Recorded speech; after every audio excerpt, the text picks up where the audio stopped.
So what's going on, all my tech folks out there, all my tech junkies out there, everybody that likes stuff that is made out of electronic stuff, then you are my people. You are the person that I should be with. Not all of you. But today I wanted to do a little class setup video out of the shadows. What's that, new Ninja Turtle? And this was inspired because I got a message from somebody and I really can't remember who it was. Let's see if it's on here. No, that's not it. But I got a message from somebody and he asked me about the Swat 556. So don't be upset if I don't remember exactly who it was. But this class setup was inspired by him. Now the other thing is I may do this every week because literally my style of play changes every single week. Like every week does my style change. So for this week, this is how I'm playing. So let's fire this on up. Oops, damn it, just Xbox. Black Ops 2. There we go.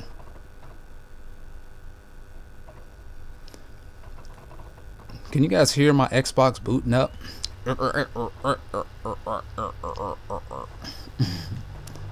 a lot quieter than the old Xbox. That thing was loud. Let's go in. Hurry up. Yonder. Black Ops 2. You guys know I have not played zombies. Like, I have not even played the zombie thing at all. So, I'm going to get on that at some point. But, Lord knows, I have yet to play zombie. And I'm going to go into custom games because I don't think I have everything unlocked because I just prestige. So we have a clear class setup. So I'm going to choose the Swat 556. Now this is a gun that for most people you're not going to use aggressively because it's a 3-round burst weapon. So shot, stop, shot, pause, shot, pause, shot, pause. So it's tough to be aggressive with it.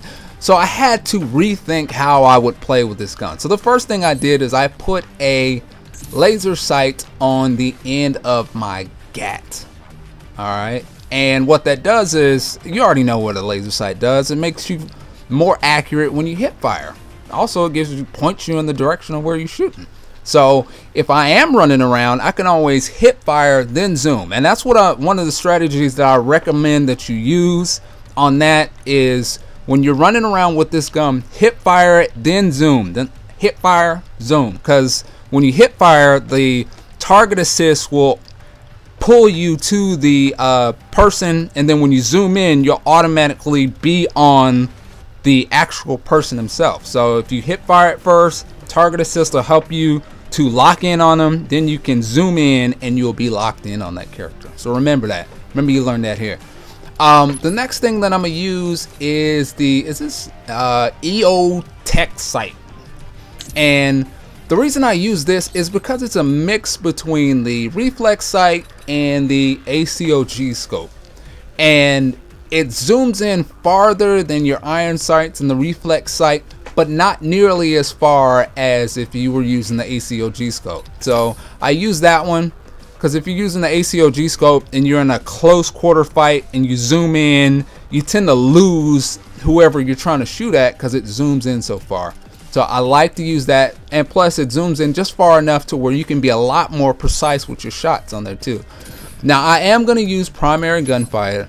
Now the next thing, this depends on your preference. Now the gun has a lot of kick, so you can either use the quick draw handle, the foregrip, or the stock. The stock is if you want to be a little more nimble going around corners, but you sacrifice your ability to draw faster when somebody runs up on you. So if you choose the quick draw scope, you can always use a pistol when you're going around the corner. So that way you can still go around the corner quickly and not worry about sacrificing anything. So if you do use the quick draw scope, I mean the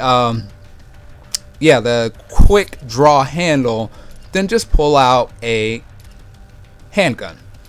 Now as far as my perks are concerned, I tend to stick with Ghost just because depending on the lobby that you're in, there's probably 1,000 UAVs up in there. But if I don't use Ghost, you can use lightweight with this. Now with this gun, your character is faster than with other assault rifles. For whatever reason, they make him faster when you're using that gun. So you can use lightweight, but like I said, I recommend Ghost as always. Now my next perk is going to be Scavenger, if you don't know.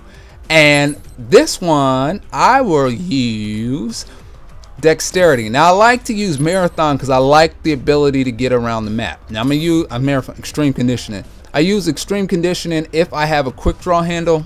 That way I can still aim quickly. If I'm using stock, then I'm gonna go with Dexterity because that way I can stop and aim fast. See how that works? They still complement each other if I use that. But I normally use quick draw, so I'm gonna use Marathon. Now this is where it gets a little funny. Like I use C4, and C4 is a quick and easy way to kill people who are just out of range of your gun, or it's too dangerous for you to go over there and shoot them. So I recommend Scavenger. And the last one, and this is one that I just got hip to, all right, the sensor grenade. And I never used the sensor grenade because I thought the grenade, it was a grenade that when you threw it, it didn't blow up until somebody got close to it. And I thought it was stupid, so I never used it. But I tried it out last week, and it's a whole different story. When you throw it, it identifies people that it has line of sight to. So it's really good if you're trying to, if you want to identify if there are people around corners or anything like that. I have two strategies. One, I use it, I throw it in an area where I'm not sure if somebody's there. Easy, you know, it helps to identify it. It'll let you know if somebody's there. And two, the second one is I use it so nobody can run up behind me. So say if I shot somebody and I'm running away, I will throw one at the ground, so that way if anybody comes from behind me, it will identify them. So all I have to do is worry about what's in front of me, not somebody coming up and shooting me in the freaking back. So I mean, this one's a great tool. And like I said, I use Scavenger just so I can replenish my grenades, and since I have Scavenger, I always use C4. Now if you don't want to use primary gunfighter, then I recommend that if you're going to be in a close quarter fight, I probably recommend that you just use the quick draw and the sight. Or if you don't want that, then do quick draw and the handle. So I mean, there are a couple other ways. Now you've freed up 2 spots, so you can either pull out a handgun or you can go rocket launcher. So that's my class setup for the SWAT 5.56. Like I said, this helps you to be a lot more nimble. Now you do have some flexibility in your options. Like I said, if you don't want to use primary gunfighter, you can always switch it up a little bit, but you do sacrifice things. See, we only like music that rhymes. Alright, thanks for watching, guys. Again, I listen to what you are asking for. So, as always, I need you to leave stuff in the comments so I know what it is that you want. And for those who are new here, make sure you click the subscribe button on your way out. Also, if you like the video, please let me know. I need to know this. I need the feedback from you guys. And like I said, send me your questions, your comments, anything that you need. Leave them down there for me, please. And as always, I love to say thanks a lot, guys.